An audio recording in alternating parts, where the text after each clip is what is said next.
Yo, everybody. How's it going? Welcome to episode 87 of ChanmanV's Pro Corner, where pros come and show us how it's done. I'm your host, ChanmanV, and thanks for coming and watching our early show today. Moved up the show a couple hours because obviously State of the Game starting in a couple, like at 4 p.m. our normal time, and I know a lot of you guys are just been super excited about it, so I felt like the best thing to do would be to move up Pro Corner, kind of be like an appetizer or maybe a full meal before State of the Game. But we have a really special show today. It was kind of unexpected because I scheduled these guys. At least I scheduled MorroW, like a week and a half ago, and I wanted to do a Heart of the Swarm kind of discussion show because some of you guys suggested that I should maybe have a show where I have somebody that represents each race, which I kind of do today, and just come on and kind of talk about their vantage points on how like Heart of the Swarm is. So that's what I originally was going to do, and thankfully I got the guys from Ministry of Wind to the other guys, Destiny and desRow to join MorroW, so those guys joined us, and thankfully we were going to do this Heart of the Swarm show, but then then all that drama, I guess not really drama, but just a lot of discussion happened yesterday regarding saving Heart of the Swarm and that sort of thing. And I thought, we've got obviously Destiny on here, and MorroW's been a pretty vocal about balance on Heart of the Swarm, and obviously desRow always has a lot of his own opinions too. That it would be great to have just a discussion in about Starcraft in general, Starcraft 2 in general. So that's what we're going to do today. We're going to go through everything: Wings of Liberty, Heart of the Swarm, just current news. What I guess these guys think that we should, what kind of suggestions they have, I guess, for Blizzard and just in the industry itself to help improve and grow this game that we all love. I mean, I think we all can agree that Starcraft 2 is the best game. I mean, at least in my opinion, out there. If you guys haven't read the Artosis posted something today too, so check that out because there's a lot of good points in a lot of these threads. Artosis, Grey Torp, obviously Destiny's Reddit thread too. So anyways, that's what we're going to do today. I'm also going to be giving away 3 Heart of the Swarm beta keys. And, I know a lot of folks have been asking me if I'm going to have more beta keys. And obviously I have 3 more to give out today. So what we're going to do is we're going to have the giveaways be, where the entries for the giveaways be folks that tweet me a unique nickname for all 3 of these guys, individually, like desRow, MorroW, and Destiny. And at the end of the show, I'm going to have these guys just vote on what their favorites are, whether it's the favorites for other people's names or whatever. But those 3 folks will win the Heart of the Swarm beta key. So follow me on Twitter and tweet me a unique nickname for it, and maybe you'll win Heart of the Swarm. And actually, I have beta code keys, so you can actually play Heart of the Swarm immediately once you win, or once I send you the beta code. So it's not going to be one of these wait, until I get your email added to, the next batch of Heart of the Swarm entries. But anyways, enough of that, enough talk. Let's get these guys on, and we will start right away. All right, let me switch them over so they can hear, or you guys can hear them. A little bit better still. Hey, what's up, guys? What's up? Welcome to the show. A big thanks for you guys coming on. You guys can hear me, right? Yeah. Okay, just making sure. Steven, you can hear me, right? He's a little shy. Yeah, I can hear you. All right, cool. All right, so, again, big thanks for you guys coming on. Steven, Mark, you guys have obviously been on Pro Corner before, so, it's always wonderful to have you guys on. And MorroW, first timer, man. I've been trying to get you on for a long time, so today's big day from that standpoint, man. Yeah, for sure. Okay, so today what we're going to do is we're going to just do a discussion show. We're not going to be playing any games or walking through any replays today. And again, I thought it'd be pretty cool to have you guys on. You guys all have always been very vocal about your opinions on the game, and whether it's from a meta standpoint or it's from just I guess just from the industry standpoint, right? So I thought it'd be pretty fun to have just kind of go over just news and just really a lot of the quote unquote drama that I guess came up yesterday. It's not really drama. It's just like a lot of discussion that kind of stemmed from your Reddit thread, Steven. I'd have to say. And so kind of want to start I guess with Wings of Liberty. Are we live yet? Yeah, we're live.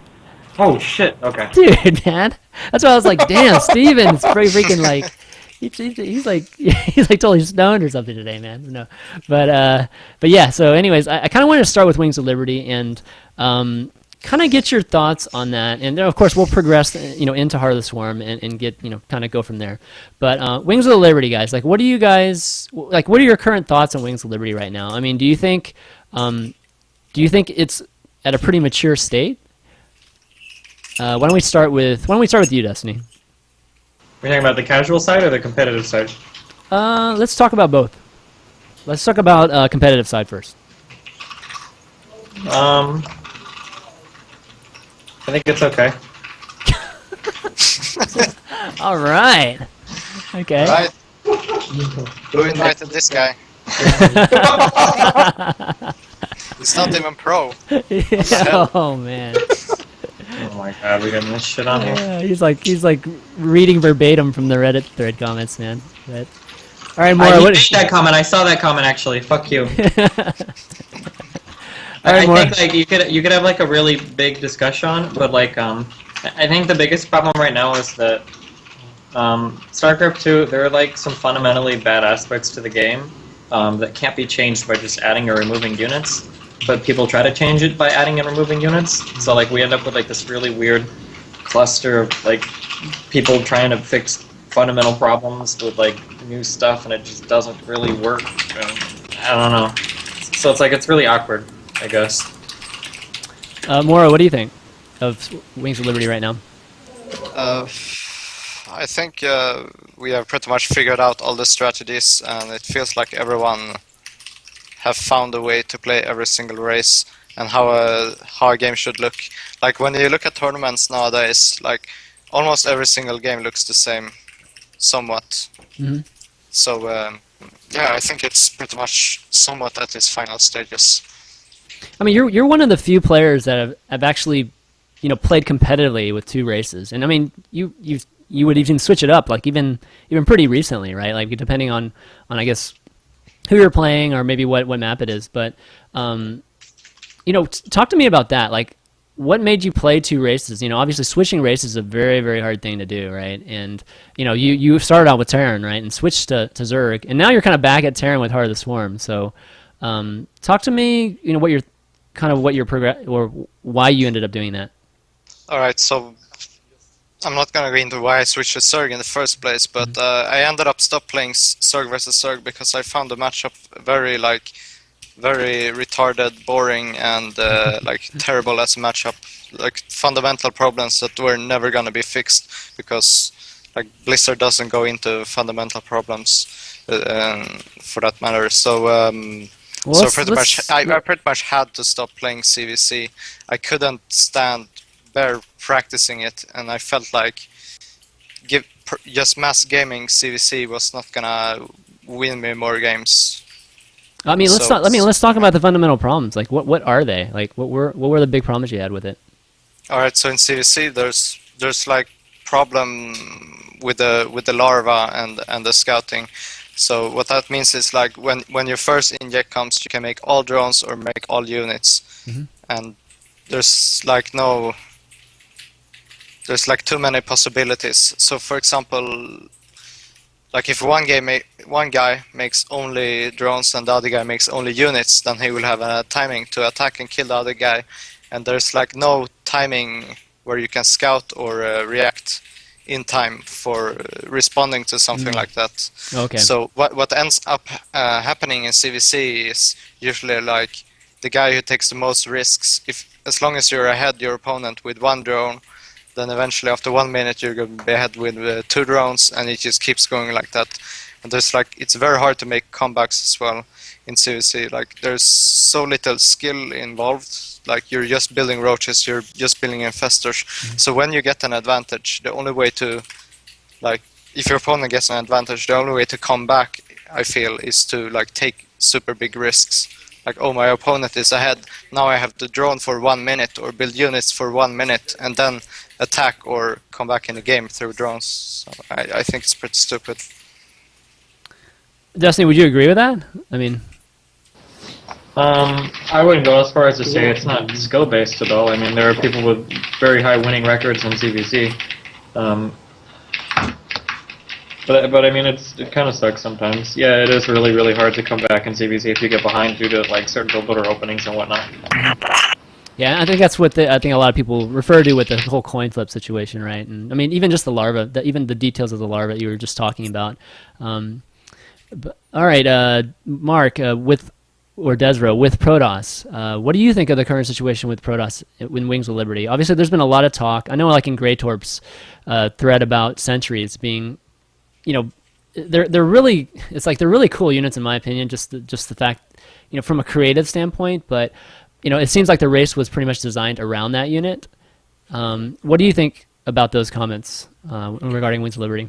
Well, obviously the Sentry, if Protoss doesn't have it, we're kind of screwed.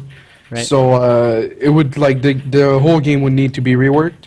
But as right now, I think like the strategies are mature or whatever that word is, and yeah, mature. Yeah. And I like the game. The game's good, and I don't know, like a lot of people are not happy with it, but I think there's diversity. There's enough strategies out there to keep it interesting. I don't agree with Morrow saying every game looks the same. Like the end game looks the same, but the openings and how you get there are very different, and they change from time to time. So I don't know. I like the game, and it's exciting to me at least. So I don't have a problem with it.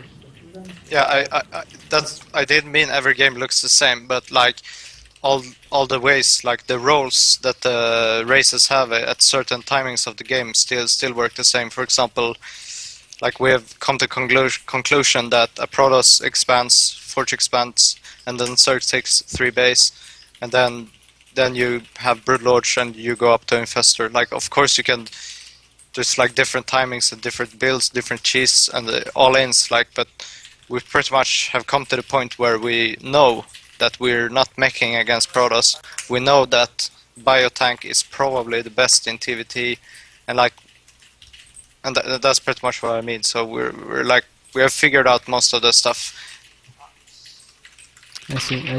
I think the problem is that it kind of seems like there's only like one option for each race in every matchup.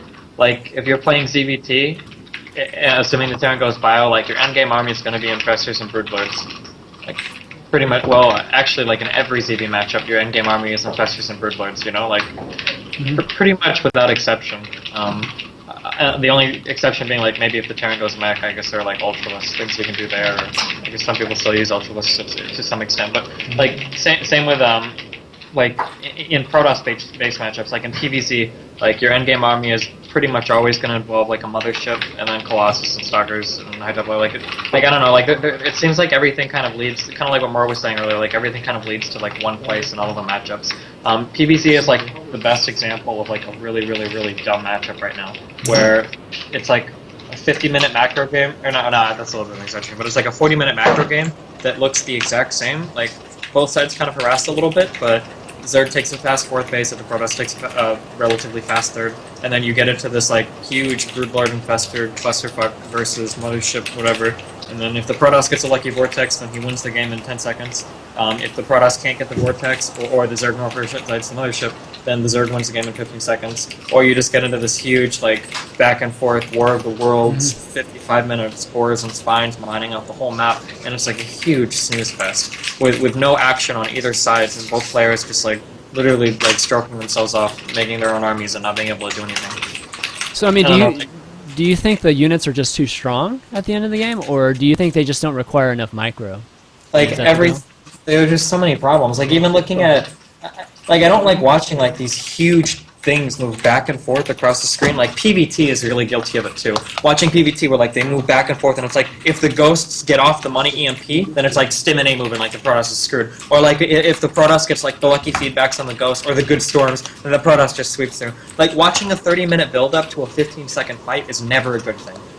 I hate to keep bringing up Brood War because I'm like the anti-nostalgia fag, but if you look at Brood War, like huge fights would never end that fast. Like it just doesn't happen. Right. Even if they were relatively one-sided, like huge fights don't just end in 5 seconds. Like it's impossible. Like there was always just so much going on, and so much gradients between every unit, so many possibilities. Whereas in Starcraft 2, like you see 2 big fights, and it's like okay, well they're both gonna like wail their warhammers around, and whoever hits the other guy on the head first is just gonna steamroll. Yeah, I mean, so you're always mentioning that the Broodlords are that army is kind of, for me, the Broodlord's kind of like an anti-Zerg unit, because Zerg's just supposed to be very mobile and swarming and that sort of thing, and then we turn into like this. You have this siege unit at the end of the game. What would happen if they what if they took that away, and they created, I don't know exactly what it would be, but if they took away this kind of slow siege unit, would it change the dynamics of that? The problem is that a lot of people try to take that approach to the things. You get, God, I'm sorry to say it, but like Protoss players are notorious for being absolutely fucking stupid when it comes to talking about balance. I love you, desRow, but when you have representatives like Grubby and Sase and TT1 and like crying on Twitter, remove fungal, blah blah blah, like. Just like, you can't just take away like one or two like central components to a race and expect the game to. If you were to give a serious nerf to fungal, or what was Grubby saying? Make Broodlord 6 supply? That, come on. Like, you can't make a huge change like that and expect the race to still function, like in that same way. It's not gonna work. There are these huge fundamental problems to the way the races play, and it just remove like one or two things makes it like impossible, Like, Zerg's biggest problem is that Terran and Protoss are both able to play incredibly defensively with no penalty.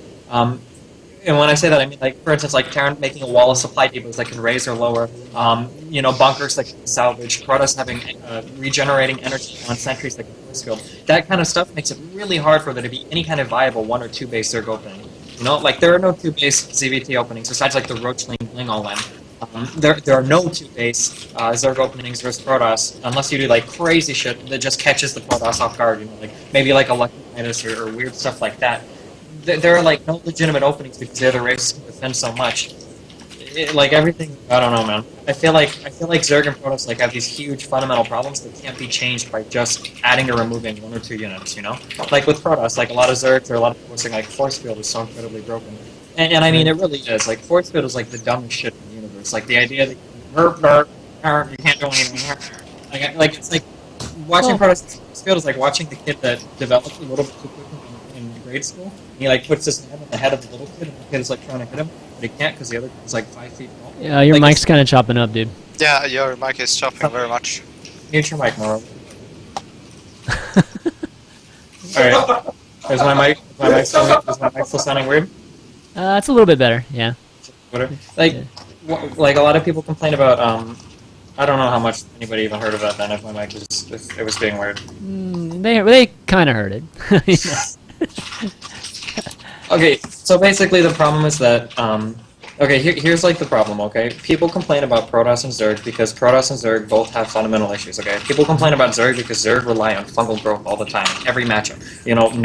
Everybody fucking cries, or what did, I think Sase tweeted, here's the key to being a good Zerg, just make more infestors and you'll get more prize money. Like people cry about that, but that's because everything else that Zerg has fucking sucks dick. We have like the Roach, which is like, what is that, like a 2 supply battle unit? Like what? Like that's not a Zerg unit, come on. Everything else just like sucks, like force field owns everything Zerg has, like it's just, like the race is just like so dumb. And I'm not saying the other races are overpowered or that Zerg is underpowered, because Zerg is doing really well right now. I'm just saying that like the way the race plays out, like you need fungal growth because everything else is so subpar, you can't really do anything else because of it, And then looking at Protoss, force field is the same way. Gateway units are so bad that if you didn't have force field, they would just get ran over every game by Marine Marauder or by roaches from the Zerg. Like they would just get ran over because for whatever reason, gateway units are just atrocious, I mean, conceptually, do you not like the concept of, of being able to create temporary landscape? I mean, like, it can have its... I think it's really dumb. No, I think that's fucking retarded. Like, it's just, no. Like, to be able to just, like, now you can't Well, I mean, there. okay, let's say they could do that, but let's say, a lot of people brought this up a long time ago. What if force fields could be destroyed? Again, force fields are really lame, but the reason why force fields are like that is because of the rest of Protoss is so broken. But, you would have of course. so that force fields could be destroyed. I would just do 11-minute roaches every single game, and Protoss would always lose. There'd be no way for Protoss to survive. They would just always get ran over. So, like, all the suggestions to force fields, like, make it so force fields have 200 HP, or make it so... Like, no, that doesn't work, because if you could destroy force field, mass roaches would just win every single game, Right. So... in y'all's opinion, like MorroW, because what do you think is the best matchup right now? Like it's the best designed matchup right now. TVT. The best design matchup right now in Starcraft 2 is TVT, and TVT has also like developed the best during these 2 years. So I think TVT has been best from the start, and it is the best right now. But I enjoy TVC very much as well. I think TVC is an okay matchup, but it used to be better than it is now. It used to be better. Like, what do you mean? Like the meta change for it to be worse, or? Well, it used to be like more. Early game used to be like more fulfilling and stuff. Like when you could go Hellions, and then there were like Hellion Dance, Denying Creep, and so on. And that's not really anymore. Like everything in early game is gone. So like when you play CVT nowadays, it's like it starts from mid game and it goes to late game. And also it's like Infestor every time. Not every time, but I think most of us can agree that like Infestor Surgling is pretty lame because the micro is not that interesting. Mutaling Bane, although it's like a lot more interesting, with like counter-attacking, backstabbing, potential base trades, abusing immobility, and then like in the actual fight, targeting with tanks on Banelings, like making huge concaves of Surglings, and like picking off tanks, and all that micro was so much more interesting. But when you have like Infestor Surgling and nothing else, that's like a lot of Surges play Infestor Surgling, and then they try to survive up until Broodlord, and if they manage to do that, then they pretty much win the game because they didn't waste any gas building Mutas or building Banelings and so forth. Like that micro is not very interesting, so that's why I say it's less. The matchup is less good now than it used to be, at least to me. You know, I mean, I'd kind of agree that I think both of those matchups too are probably the best ones right now. But one thing I wanted to point out is, what do you guys think about just, you know, you mentioned like, you know, the whole Bane micro and that sort of thing, you know, making that kind of engagement interesting and making that matchup interesting in general. For me, it's like, you know, when it comes to Banes and when it comes to Fungals, I feel like Marine splitting kind of counters both of those things. What is your opinion on that? Well, when you have a Surgling Infestor army against a Marine tank medevac army, then it comes down mostly to the tanks owning the Infestors, like before Fungals even happen. Like if Fungals happen, usually the Surges roll over, and like if you spread out your Marines, then the Surglings kill everything instantly, regardless if the Fungals are good or not. But if you stand in a clump, then of course the fungal kills everything. So when you're playing as a Terran, you can have as a general rule in the TVC when you're playing against Infestor Surgling to always be sieged before the fight, and always make sure to have everything in a clump, and then you have to kill every single Infestor before fungal, and that will be the perfect engagement, to have everything in a clump. Right. I don't know. I think Blizzard is doing it wrong. Like, I don't know if you guys watch any Brood War, like, recently, but, like, any other base other than your natural is uncomfortable. Like, take Cloud Kingdom, for example. So you take your third, you sit there, then you take your fourth, you sit, like fucking 2 centimeters away from your third, and you sit there.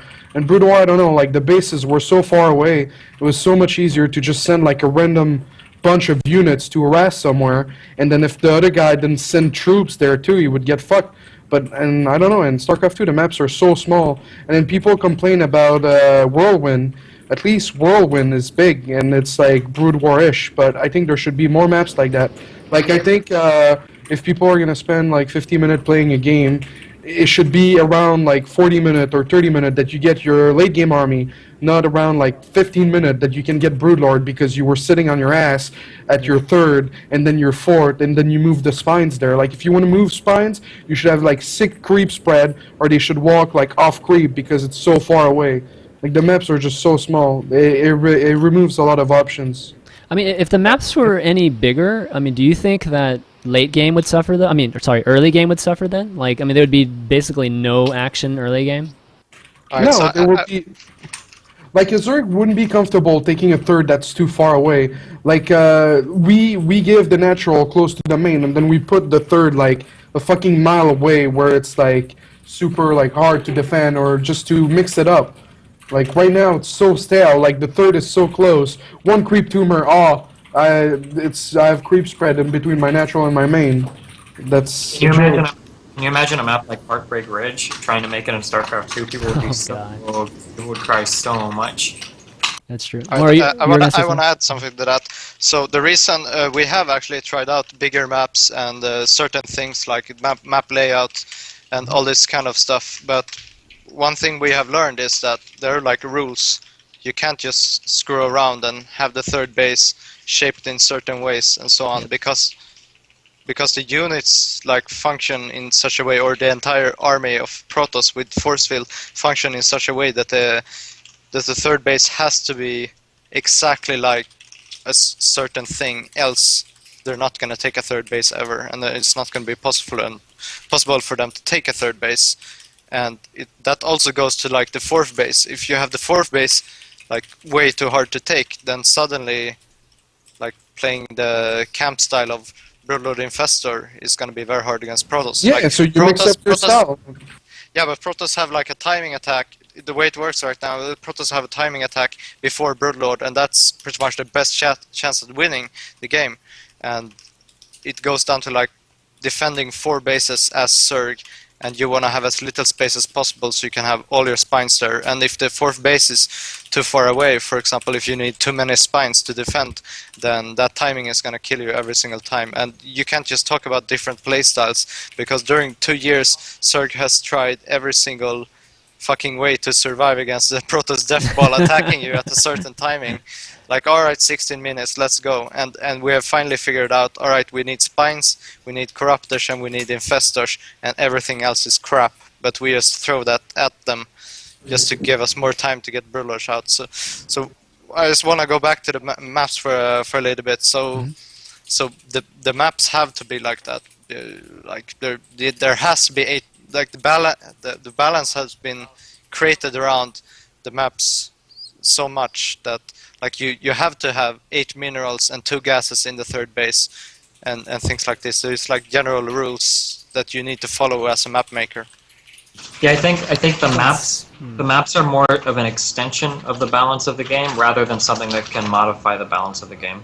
Like it's just like Morrow said, like you can't make new maps to try to change the way the game is played, because the game just becomes retardedly one-sided if you try to do that, which is like a problem. And that was one of the biggest issues we saw. A lot of people seem to forget, and it hasn't been that long ago when we had these terrible maps in StarCraft 2. Maps like Steppes of War were atrocious. Maps like Jungle Basin were horrible. Even maps like, at one point in time, we considered Xel'Naga Caverns to be an incredibly balanced map. Like, when Xel'Naga Caverns came out, everybody was like, oh, hallelujah, what a great map. Like, that's how bad, like, the maps used to be. And then, like, but then, like, it's really lame because, like Morrow said, like, we come to the conclusion that there's, like, this bullet point list of maps that we need to make, like, or these qualifications that every map has to meet, otherwise it's unplayable, you know? The have to have a ramp from the main to the natural, you have to have a ramp from the main natural. The natural has to be relatively easy to defend. The third has to be relatively close by. The fourth has to be relatively close to the third. Like, if all of these conditions aren't met, then it becomes a landslide, you know, like one way or another. Or if not a landslide, then it becomes incredibly predictable. Like, look at a map like Tal'Darim Altar, ZVZ, or even PvP on Tal'Darim Altar. We're like, okay, we're going to try to be a little bit unconventional. We're not going to have a ramp from the natural to the main. It's like, okay, that's kind of a cool idea. But now ZVZ and PvP are clusterfucks. PvP like is like this horrible, you have to forgate or something dumb like that because there's no ramp to defend with. ZVZ is on Tal'Darim. Like, you just like Ling Bling Bust, or like metagaming a Ling Bling Bust, or metagaming a metagame for a Ling Bling Bust. It's like these really mind games like that are all based around a really shit map, you know? Yeah, I mean, obviously, it's a huge challenge to make a map that works for every single matchup. But you know, so it's hard to blame map makers otherwise for not having to have these rules that you're talking about, because it's kind of, I wish there was more variety to the maps. And when I talk about variety, I mean like. And I know it's not possible just given the state of the game, but I mean, imagine if there was a map that was just islands, something that just completely like is a different game, like it's not just a standard type of game, but I'm not sure that can happen with the current the current design with the units and just just the balancing issue. So next thing I want to talk about is MorroW, you were you kind of alluded to kind of all the strategies being figured out at this point. Given so, even though I kind of agree with you there. We see like vast results given how good I guess a person's mechanics are especially when it comes to like engagements. And a really like an example of this would be something like there was a time that, let's just say, Stefano like was all of a sudden just dominating Protoss, right? And he was doing exactly the same thing I feel like everybody else was doing, but he was just controlling his engagements a lot better. Meaning like he wasn't just, he's being as cost efficient as possible, like entering engagements, and whether it was just like getting just giant surrounds and just that sort of thing. How much do you think it is like it is just a matter of players need to actually reach another level when it comes to mechanics? Do you think that's an issue at all? Well, I mean, like, the problem is that it seems like there's so much more room. And again, this isn't really a comment on balance, but it seems like there's so much more room and capability on the Terran side just because they have so many tools and so many different units and so many options. It seems like Terran could do so much more, whereas with Protoss and Zerg, we get kind of pigeonholed into, like, these really stupid play styles where we can't... Like, Protoss, like, has Warp Prism, and, like, that's kind of like it, I'd agree with you when it comes to Protoss, that they don't have many units that really allow for creativity and utility. But Zerg, when I watch somebody like TLO play, and TLO obviously, he's not quite there yet, but I see him at least trying to like use everything possible, that Zerg has at just the entire game. You know what I mean? That kind of makes me think that there's still more to be figured out, and what's limiting right now is just really mechanics. I mean, there might be too. A lot of those games, though, because I did watch a few of those games. So a lot of those games just are like a what the fuck factor, though, for the Protosses too. Instead of it being like, holy fuck, like here's these crazy new strategies, it's more like we've like been mindlessly following this metagame forever, and then like somebody does something that's way different, and like nobody really knows how to react at first. So I mean, a lot of it is that too. It's not like there's like these whole like lists of strategies that are super awesome that are just not being discovered. It's more like everybody's so used to playing a certain style that something like that, might be like really mind blowing. And not to say that TLO is bad or the strategies are anything, but that definitely was a factor into it. To have somebody doing 2 base Zerg builds on you was really kind of a mindfuck, especially in a tournament, to any Protoss player, I think. Yeah, I mean, you're referring to that Elfie game, but I've been watching TLO for I watch his stream pretty often. I wouldn't say every day or anything like that, but he's been doing this sort of thing like all the time, and it's just a matter of just using. There were certain times where we just be like in awe when when Leenock would use transfuse with queens like really great, or when he was using like Broad Banes all of a sudden, and all of a sudden like everybody was just amazed when all these utilities were there, like from in the beginning. And I feel like as meta goes by, like a lot of those fundamentals just kind of get forgotten, right? And then like another set of utilities will be concentrated on, and that will be kind of like the main thing, and like a lot of the strategies will kind of revolve around. But I haven't really seen folks put all of it together yet. And I'm wondering what type of meta, like what meta would look like if people could, and I agree with you with Terran. Terran, I feel like still has a little bit of ways to go from a just exploration standpoint, with even just Ravens, right? I mean, Ravens are obviously, a lot of folks are starting to integrate them into like their late game battles, but I still think there's still a lot of utility with that unit.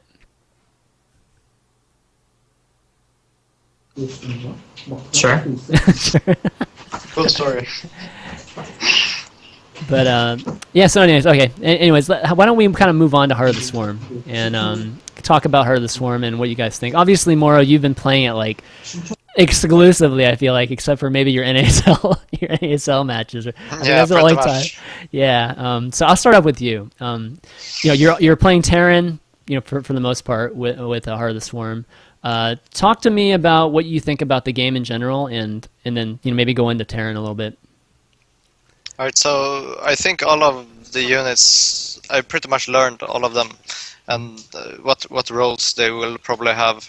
And I think all the additions to Terran are very interesting, and I like all of it. The only thing I didn't like was the Warhound, and that got removed. But what they're doing with Protoss is like, I kind of don't like it. I think Tempest is like very awkward unit that's just kind of stupid.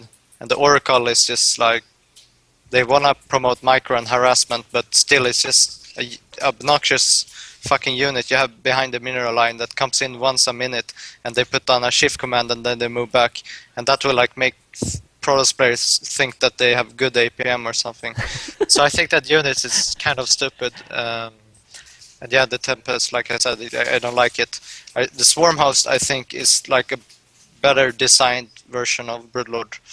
But having both units in the same game, like Broodlord and Swarm Host, they seem to be like overlapping a little bit too much. But if they were to scrap one unit, I would prefer if they scrap the Broodlord. And then there's Viper. I think Viper is just a cool unit, and it has pretty nice spells. Although, like the pulling spell is a little bit too much like Neuroparasite. Yeah. What do you think, desRow? The Oracle is nice, but I don't know. It's not enough. The Tempest is really cool. I really like the Tempest. It's gonna help clear Spine, Spore, Broodlords, and then the way Air Battle works versus Terran is also very cool. Even though MorroW doesn't like it because Vikings are getting owned. And for PvP, it's definitely mixing things up and it's interesting. It's fresh, but will it be enough? Like I don't know. I was disappointed there was no Robo or Gateway unit to that was added, which makes me sad. But Legacy of the Void, I guess. Do you think there are too many units in the Stargate? I mean, there's like what, 4 air units now? Well, the Stargate was pretty underused, or has been pretty underused for like a long time. Like you can open Stargate PvZ and you can open Stargate PvP, and then if you want to gamble and you want to open Stargate PvT, you can't. But in the mid game, it's kind of trash all across the board. And then late game is okay PvP and PvZ, but PvT is really unrealistic to go Stargate unless you have a really, really big map and a lot of money and time on your end. But with now, it's going to make the Stargate used at every stage of the game depending on what you want to do and what you want to get. So it's a lot better, I think. Okay. Steven, what do you think? Zerg? I don't know. It's kind of hard to say for Zerg. Like, the units are. It's like really weird. The Viper seems like really crazy. Like, there's a lot of stuff you can do with the Viper. The pull is crazy versus Protoss. Like, being able to pull Colossus or Immortals like out of an army is insane. Being able to pull the Mothership is borderline ridiculous. And the Binding Cloud seems really strong against everything. Binding Cloud like a group of mech, it's all dead instantly. Like if you Binding Cloud a group of mech and you've got roaches standing by, like they'll just all die like pretty much instantly. The Swarm Host seems really strange. I'm not entirely sure like where that fits into any matchup. Just because there's so much overlap, like MorroW said, there's a lot of overlap between that and Broodlords.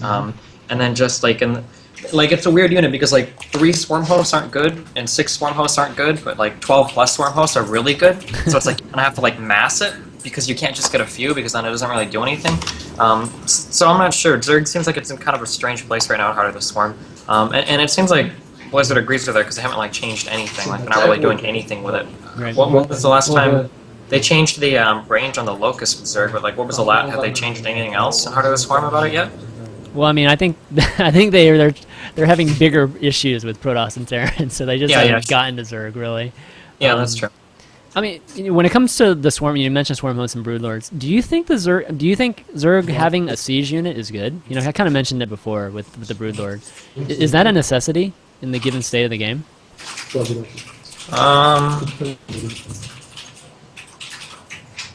Especially with the Viper now, where you can pull and you can get a lot of those AE damaging units. It's a complicated question because it's like, should Zerg have a siege unit? Like, I mean, if you really look at like the idea behind, like, I guess philosophically, I don't know how Zerg is supposed to play. Siege units don't really fit into that kind of mentality. Like, Zerg is all about swarm and being in a lot of places at once, being incredibly mobile and having a lot of light units. Like, again, look at Starcraft too. Like, we had one supply or Starcraft Brood where you had 1 supply Hydralisks, you know? Right. Lurkers were only 2 supply. I mean, I don't know. It's like siege units feel kind of unzergy in my opinion. Having these big death balls of super expensive units like Infestor, Broodlord seems pretty unzergy. But to remove them from the game seems kind of crazy too. Although maybe with the Viper that might be possible, which would be cool because then that would make the Viper almost akin to the Defiler, even though the spell set is so different. But I mean, maybe if the Viper is utilized well enough, then maybe it could make it so that Zerg doesn't have to rely on siege units to win the game anymore. MorroW, you didn't even mention Widow Mines. I mean, I'm like really disappointed. So what do you think? He doesn't want us all to rave about how fucking broken they are. What do you think of Widow Mines? I think they're greatly designed unit, even from the start. And I thought the Shredder was a nicely designed unit as well. I'm just a big fan of like trying to make Terran more immobile and more about positioning and more about actual mech and actual RTS and like not having a unit like Warhound. Like the Widowmine is really opposite to a Warhound in every single way. I see. So the Widowmine, there's like a ton of different things you can do with it, and I'm having so much fun playing with it.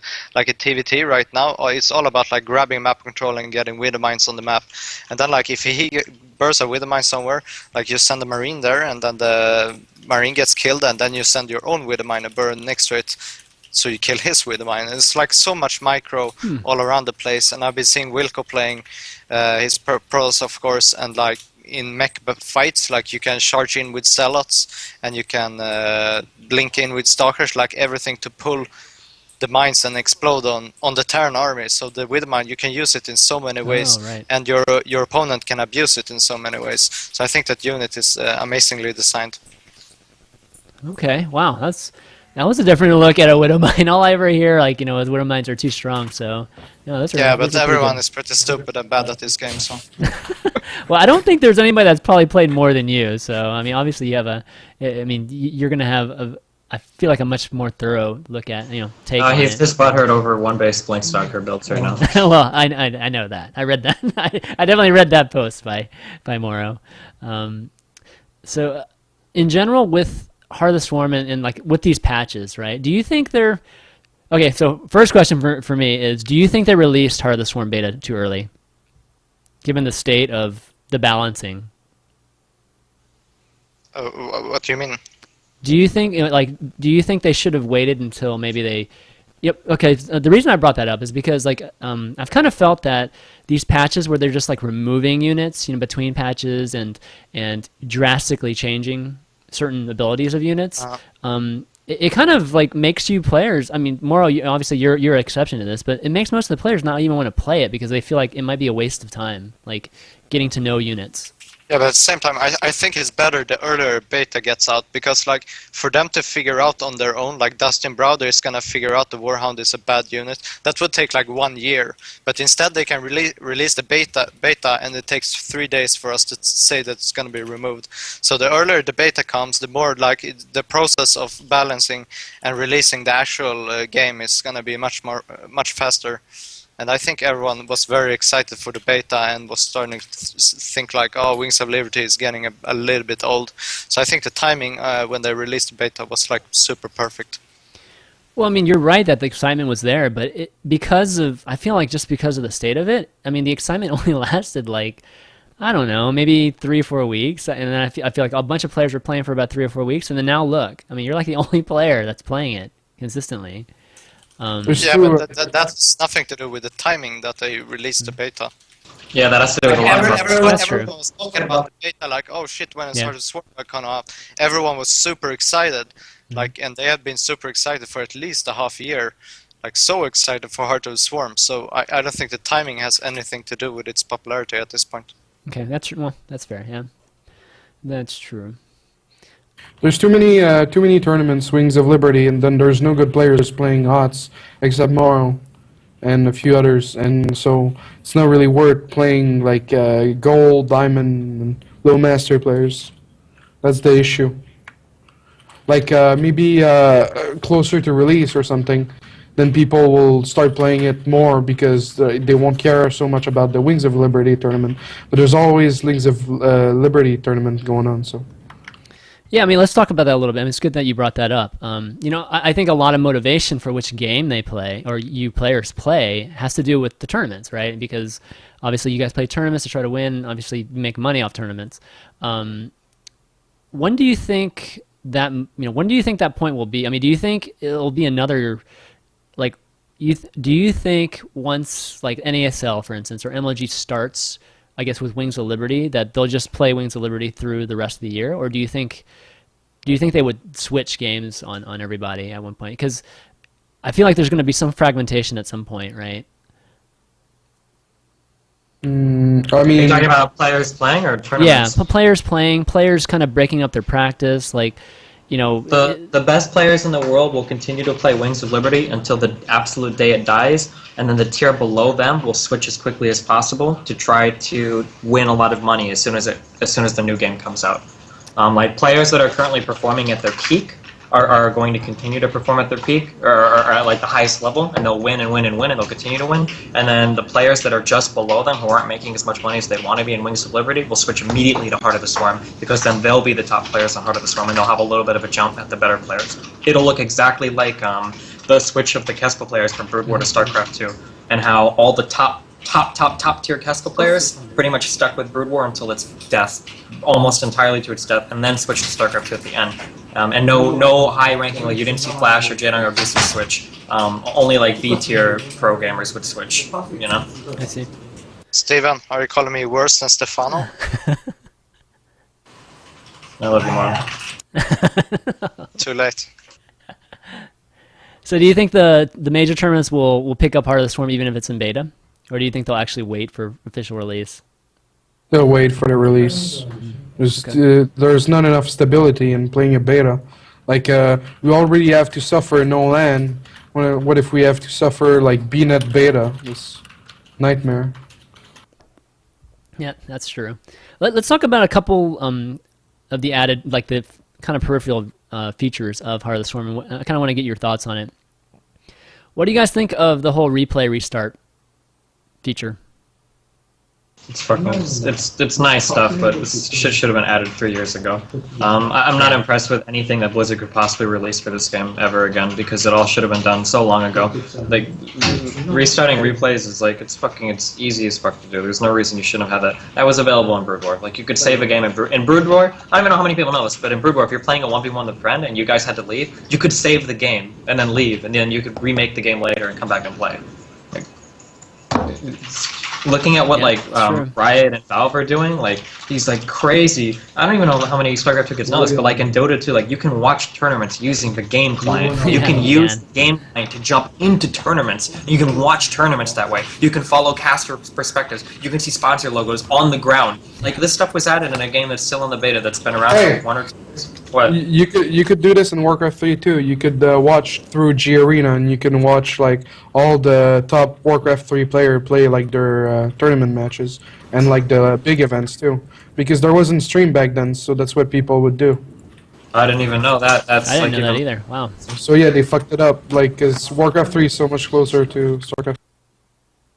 So I mean, like with all the stuff that Valve and Riot have done, like with their games, like it's impossible to be impressed with anything that Blizzard does at this point. Or, like, the only thing I can ever say about like what Blizzard has been doing is it's about time, you know. And even at that, like it's just so late that it's just ridiculous. Like, shared replays, like come on, like they can do it. Like why don't we have shared replays yet? Have they even announced that for Heart of the Swarm?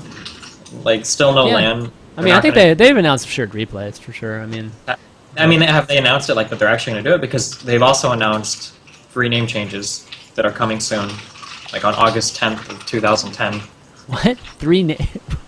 The free name changes. Yeah. Or the ability to change your names. Like they announced that, but they still haven't done that yet. Like it's just dumb. It's really frustrating to see a company as big as Blizzard not follow through on incredibly basic shit. And then you have like all these fanboys that want to treat Blizzard like it's this indie company. Like people want to treat Blizzard like it's 3 guys who have full-time jobs who come and after like showing their wives away, like going to their basement to try to work out of passion to code for StarCraft 2. Like that's not what Blizzard is. An enormous fucking company. They've got hundreds of employees. They make millions of dollars a month on Warcraft, World of Warcraft. Like these features should have been in the game a long time. Well, I mean, so Steve, you make that point, and you know, in a lot of ways, believe me, I totally agree with you.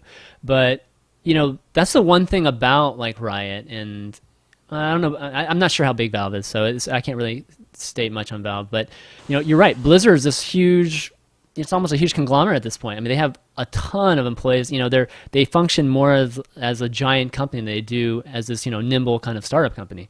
So changes, you know, I've worked at like, you know, companies like IBM. Changes take like 6 months to a year to do shit. I mean, like product cycles were super long where, you know, if you work at a startup, you know, they're going to be much shorter. I mean, they could do land like, you know, the next day, like you know, you've mentioned with Riot and LoL. So, I mean, I think that's kind of, you know, Blizzard's kind of, I think, gotten too big because, you know, from that standpoint. And you know, unfortunately, we do have to compare it to like folks like Riot and them being more nimble and being able to make changes much quicker. But I don't know. I mean, it's not like if they make a change in StarCraft, it's not like it has to go through like this entire governmental bureaucracy. Like, I'm sure they have just a team of people dedicated to working on StarCraft. And if they're not able to do those changes as quickly as they can, then they just should just stop trying. They should just need to go make other games and stop wasting the time of everybody in the competitive community. Because why would we ever rely on a company that refuses to add lands? Like, people should have lost their jobs at Blizzard when there was a lag screen during BlizzCon. Like, somebody should have been fired that day for that. Like, that's like the most like, I would have committed suicide if I was CEO of that company. And there was a lag screen at my BlizzCon. At BlizzCon, my annual huge geek fest where everybody comes to circle jerk over my company, and there's a lag screen. Like, that's so embarrassing. Like, even Riot would land in their client so that they wouldn't have to risk the absolute humiliation of that occurring during one of their turns. I don't know. That's just how I see it. I agree with that. I mean, definitely some heads should have been rolling after that. But we still have like the arcade. People clapping in the audience when players didn't spawn close positions on maps. That's a fucking joke, man. Like, it's not even a funny joke anymore. Like, it was a funny joke, but it's not even funny anymore. Like, it's just dumb. And now you have like 3 years after the game was released, we're being promised features that were available in a game that was coded before I went through puberty. Like, come on, like, give me a fucking break. I'm 23 years old now, man. It's too little, too late. How much of it is really? I mean, obviously, I think we as a community probably have accepted that Blizzard's just going to do stuff at a slower rate.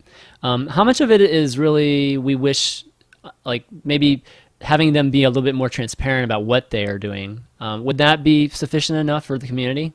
You know, maybe, you know, obviously because a lot of folks are just complaining like all the time now, right? Whether it's just players or, you know, even some of this discussion like yesterday, right? All of yesterday, it was just like community, you know, definitely, I think criticizing, right, Blizzard in a lot of ways. So, do you think it would be better if they just were a little bit more upfront about what they're working on and, you know, so that we have some expectation where like right now we have none. Like we have no idea. We're like, you're asking me questions whether they announced whether they're going to have shared replays or not. You know, we don't know, right? So.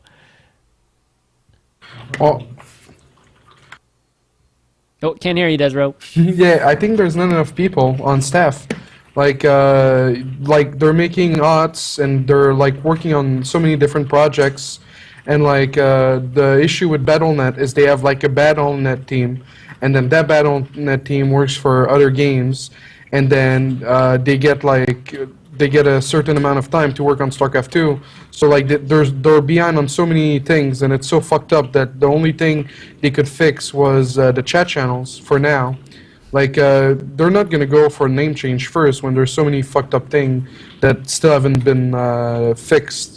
So, and I don't know if they could be more upfront about what they're doing. I think it would make people sad that they realize how little staff they have and how little work is being done. Like, they're focusing on the single player and stuff. Like, I don't think the competitive side as like high priority for them, because that's, yeah, I don't know, that's my opinion. Well, I did just put that on stream. I guess that was what, August 16th. So yeah. It still hasn't happened yet. What's funny is that a lot of people have been talking about monetizing name changes as a way for them to, you know. The monetization aspect is really important, because if Blizzard would at least find ways to monetize the game, then it would give them some kind of incentive to work on it more. Like maybe that might not be something that a lot of people want to hear, but if I were to see Blizzard making steps to try to make money off of StarCraft 2, then that would say to me as a person, oh wow, like they're trying to find ways to raise money with this game. Maybe that means they're going to take it a little bit more seriously now, you know? Like if they were to make it so that you could pay, like super easy stuff, like that people would love, like if you could buy skins for units, like if you could buy something so that the command center looks like the fucking spaceship from alien or something. I don't know, like just like whatever, or like decals per unit, something like people would pay money for that. If I could pay $2.50 to have like a glowing baneling that was like awesome, like I would probably buy that because it would be cool as shit. And it could be something that only shows up on your screen, like the opponent has the ability to turn it off, so it wouldn't even be distracting. Like little things like that would be ways that Blizzard could increase the amount of money that they raise after the sale of the game. But like there's like so many little things they can do like that. They're making zero effort to do it.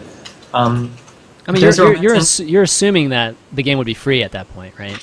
I mean, even if I don't know. I mean, if it was free, then yeah, that'd be cool too. But I mean, I'm not even assuming the game is free. Like, how many people here would pay paid name changes? Like, I hate to bring that up again, but like, if you could pay $5 to do a name change, it sure beats the hell out of paying $60 for another client. But why would you work on a paid name change when there's no clan, there's no like the arcade? That's what they worked on. The BNet team worked on the arcade to get it better, and then the next thing will be the clan. Xbox Live for like 42 hours straight, and then they went to the arcade thing, and then they all like threw darts at a board to like organize shit, and then that's what they ended up with. And it was like one dude who was like, he pulled straws at the office, and like who has to implement the changes, and like he pulled the shortest straw, and then he worked on it all night, and then we got like this conglomeration of shit that we see right now that is the arcade. Why can't I name a lobby? Why can't I create a game and name a fucking lobby? Because you're gonna name it penis. No, exactly. When I play Brew War, I'm not going to play a 2v2v2v2 BGH unless I can get free beer with that game. How many people remember 2v2v2v2 BGH free beer caps? Right? Come on, that was the shit. Why can't I name lobbies? Like, it's a basic fucking feature. Starcraft 2, Warcraft 3 had it. Where the fuck is it on my Starcraft 2? Right. Yeah, I agree. Right, no, I agree too. MorroW, I kind of want to get your opinion. What do you think, how important do you think the whole casual, having the whole casual, I guess, argument for making StarCraft 2 I guess better for the lower level folks, or trying to attract more people to start playing again, right? Because we've had such an exodus actually of users of StarCraft 2. Okay, so this is how it is about the casual gamers. Like, casual gamers aren't gonna enjoy playing a one-on-one StarCraft very much for a long period of time in the first place. Like, when I used to play StarCraft 1 when I was a little kid, like, I played like cannon defense, and I like hung out in channels and made friends, and I was doing like everything except playing one-on-one competitively. So when they're like, oh, we're gonna have Mothership in the game because that attracts casual viewers or like casual players in one-on-one, that's like the wrong way to go about it. To attract casual viewers, they should do all like this crazy stuff about like playing custom games, playing like Counter-Strike inside StarCraft 2, playing mods, like buying skins like Steven said, and all this different stuff except for one-on-one. So, and I think it's very important to have a casual scene, not only to make the game bigger itself, but to make the game bigger inside esports, for example. I almost feel like this is like a lesson that you learn in history. Like, it's common sense. Like, look at the Betamax versus VHS. Like, Betamax was a superior format in every single way, but VHS, you know, was the one that was more aggressive with their marketing. And what did we end up with? You know, that became the prominent thing. And I mean, it's the exact same way. Like, StarCraft 2 might be a better game than other things, but if it doesn't get widespread acceptance, like, you're always going to have a worse scene as the result of it. You know, like, if there are 500,000 people watching League of Legends, it doesn't matter that StarCraft 2 is more complex, or, you know, whatever. I love Artosis, but in his blog about StarCraft is the most beautiful game of like, I mean, that's fine, but that's not what it sounds like. That's exactly what it sounds like. That's exactly what it sounds like. StarCraft 2 is the most beautiful game, and it's beautiful, and it's spelled, you know, whatever. I don't know if it sounds. My voice is terrible. I can't impersonate him. But like, he talked about how beautiful it sounds, and that's fucking great, man. But like, do you think that people are going to want to bust their balls playing 15 hours a day this game like StarCraft 2 and make like maybe $100 grand at tournaments when there are like $1 million tournaments for a game like League of Legends? Do you think that sponsors are gonna want to sponsor an event that gets 50,000 viewers on a tournament when another event that applies to the exact same demographic with like a 95% crossover from other communities is going to have 650,000 viewers? Like what do you expect there? Like, if you wanted to go and sponsor somebody, and you have some people playing a tournament that gets 650,000 viewers, and other people playing a tournament that gets 50,000 viewers, like, who are you going to sponsor? You know, like, that affects prize money. That affects teams. It affects sponsorships. It affects salaries. It affects everything. The casual scene is what the entire professional scene is built on, and a lot of professional people don't fucking realize that. And the fact that they don't hurts me as a person. Like, to see Artosis come out and make that blog about how StarCraft 2 is a pretty good game, and all he talks about is the metagame and professional shit that 95% of StarCraft 2 players could give a fuck less about. It's cool that you think StarCraft Artist Form is great, and that's fine. But if you don't have millions of other people that agree with you, 500 people in the professional scene agreeing with you doesn't mean shit. 500 people is good enough for $5 salaries, Sorry, Rob. No, I was just gonna say you're right about all those points about basically, of course, sponsors are going to go towards the game that's going to get more numbers. But I'm not going to fault Artosis for saying that this game is a better game. Essentially is what he said. Obviously he's saying beautiful and all that stuff, and Starcraft 2 is my favorite game too. For a lot of reasons, and so I'm not going to fault him for saying that. It's just a matter of what can we do to get the casual basically gamers back to playing StarCraft 2. So no, I agree. I agree, and I'm not faulting him for saying that. I'm just saying that you have to have your priorities lined up correctly. You can have the best, most cutthroat competitive game in the universe, but if you don't have a way to draw casual fans into watching it, it doesn't fucking matter. Nobody and that even matters to the pro scene, because at first professional gamers might not care about casuals, but you are going to care when you notice that next year your prize pool is $50,000 instead of $100,000, and then all of a sudden the professionals are all wondering well, why is our prize pools decreasing? Why aren't we getting these huge bumps in salaries that we all wanted? Why is it that a decent to good level player in the foreign scene gets an $800 a month salary? That's a fucking joke salary. And the reason isn't because ZVP has a shitty metagame. The reason isn't because Fungal is overpowered. The reason isn't because Warpgate breaks Protoss. The reason is because casual people don't give a fuck about the game. Because you log on to this graveyard that is BattleDone 2.0. You have no fucking friends on the game, and the arcade scene reminds you of some kind of college marketing project that some kid put together and ended up failing and worked at McDonald's for his life because he didn't understand about or anything.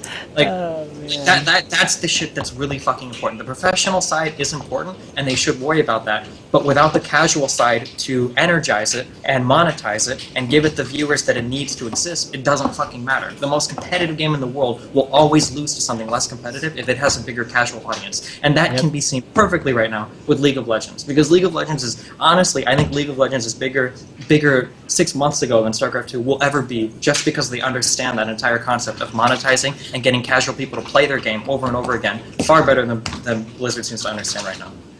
Well, let's talk about what do you want to see in Battle.net right now? On Climbing the Ladder, my other show, right? John's mentioned that he thinks that a big draw could be casual tournaments, right? Or having that tournament type of structure within Battle.net, or the ability to do stuff like that. No, nobody wants to play tournaments. No, with their friends, yeah. Yeah, maybe with the friends, but no, the average... No. Like in Warcraft 3, you had scheduled 2v2, 3v3, and 4v4 tournaments there you go. Every week, every month, and 1v1s too. This game needs to be social. That's why LoL and Dota 2 is good, because it's social. Sure, you can make the arcade better, and you can make the custom games inside the game better, but you need some social aspect, and having an client tournament with 2v2, 3v3, 4v4, having a clan system that makes you auto-join, that has a message of the day, in-house, and in-clan tournament, that's the stuff we need. That's okay, but just more like community stuff, the ability to make lobbies with names would be cool. How many people in chat played on USCs? I remember hanging out in Channel Sex. That was the shit, stuff like that. Or going to Clanx 17 to troll people, or all the shit like that, or playing all of the custom games.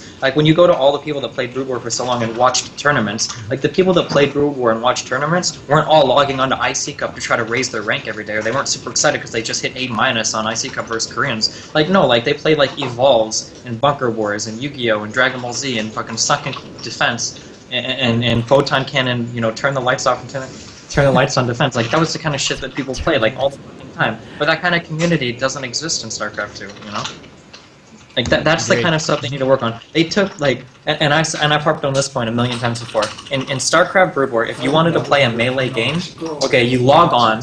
80% of the screen is immediately taken up by a chat room, your first join, and then your friends list, okay? On the left side, there's one button out of 7. You click join, and then on the next screen, there's a drop-down menu that you click to get to melee, and that's how you find melee games, which were kind of like the equivalent of StarCraft 2 ladder. They took like that small subset of Brood War, and then they made that the entire focal point of StarCraft 2. You log in, it's like ladder, 1v1, 2v2, here's your rank, holy fucking shit, you're gonna be competitive. It's like, fuck dude, I'm just in Gold League, this is some scary shit. I don't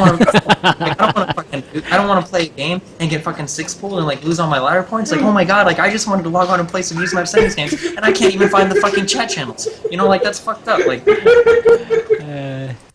Okay, yeah, well, I mean, you do have a point there. Morrow, what do you think? What are some suggestions you would give for trying to get casuals? Yeah, I agree, definitely. Like, I think Battle.net is like the biggest problem out of everything when it comes to attracting casuals. Like, when I join Battle.net, I feel little bit depressed. Like, it feels like I'm alone at Battle.net. It doesn't even feel like I'm online. And there's one option, and that is click find game. It's like a shiny yellow button, and everything else is just blue.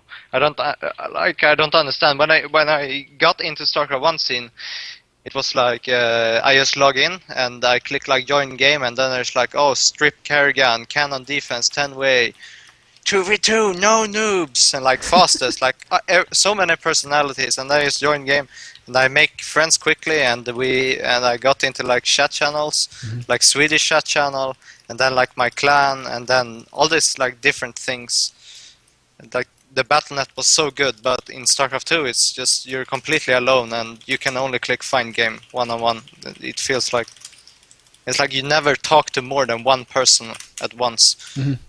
Like okay, in so StarCraft 2 you only talk one-on-one, but in StarCraft 1 you have like group conversations and you hang out all day long, but you don't do that in StarCraft 2. Okay. So making like, I guess, either a lobby system like a lot more prominent, or the chat, that little chat tiny icon in the bottom right-hand corner, something more prominent on the main page. Maybe even something like forcing you to be in a chat channel might help. I don't know. Yes. Like, I know like in Brood War, Yeah. you're always in a chat channel. You were forced to be in one, even if you join like a nonsensical one. And then like sometimes your friends could even find you on your friends list and they'd ask you, why are you being so emo in this chat channel with nobody else in it? You know, like shit like that, man. I don't know, dude. Yeah. When I think of all my best memories and shit from like StarCraft, like from Battle.net, like a lot of it revolves around stuff like that. You know, what happened with the chat rooms and the community and like all the crazy UMS games and fucking like how could they take away the ability to unally people in team games? Like, come on, dude. Like, that was the best part, is when you win a 3v3-0 clutter game and the enemies are eliminated, and then the game doesn't end, and then everybody's like, why isn't the game over? What happened? And you're like, oh shit, and then somebody backs it. Like, come on, dude. That was the shit. Yeah. I don't know, like in Warcraft 3, the clan system, there was like the chieftain, and then there was the shamans who could also recruit people, and then you had the grunt, which was like a member that wasn't new, and then you had the peons, which were the new members, and then your goal as a grunt was to suck dick enough to be promoted as a shaman, so you could get more people into your clan, and then it was just so much cooler, and it would auto-join you into your team's channel. And for tournament too, there was like the more wins you had, the more portraits you had for tournament wins, so it was more portraits to grind, which would make people like super hyped about the 2v2 and the 3v3 and the 4v4. But yeah. Yeah, one of the really, like, one of the most, oh, this is such a mindfuck, because Blizzard runs an MMORPG. They, like, should understand more than anybody else in the universe what is required to keep somebody playing your game, you know, for long periods of time. As somebody that runs an MMORPG, like, they should understand that better than anyone else. But, like, you look at a game like League of Legends, and you've got, like, this system of buying champions and runes.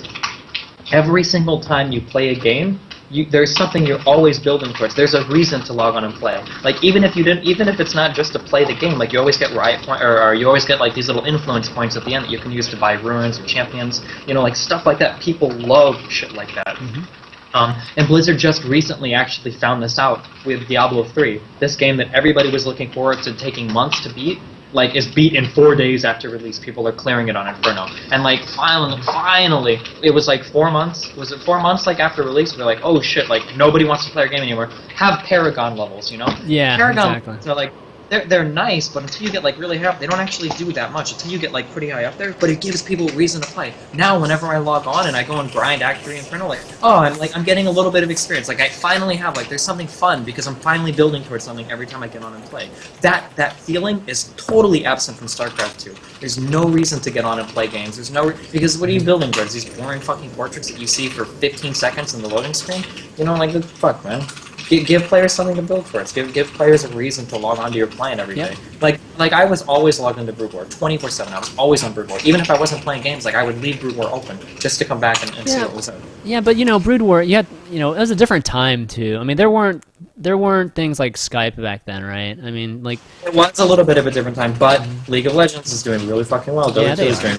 Yeah, but, I don't run the league all day, though. You know what I mean? It's not that I'm logged in all day. You don't run it all day, but there are casual people who are putting hours and hours into the game because there's stuff to build towards. That building idea is really important. And there are people who sink tons of money. I know people who said they would never buy StarCraft 2 because they're not going to drop $60 on a game, who spent over $100 on League of Legends. I know those people in real life. I know people like, oh my god, like I could never imagine. But it's really easy to do. Like just buying a new skin for $5 or $10, it's like really easy. Like, okay, I'll just spend $10 or whatever, and then like in 2 weeks, like I'll buy something else for $10, and all of a sudden in 3 months you've already spent more than what somebody would have spent on StarCraft 2. Yeah. There's definitely a lot of great things that come from that type of business model, and I mean you can even get into branding and stuff like that, and exclusivity and limited edition type of stuff, and I mean it can just go on forever, right? But there was one guy on Reddit that said just sell the single player and make the multiplayer free, which I thought was really,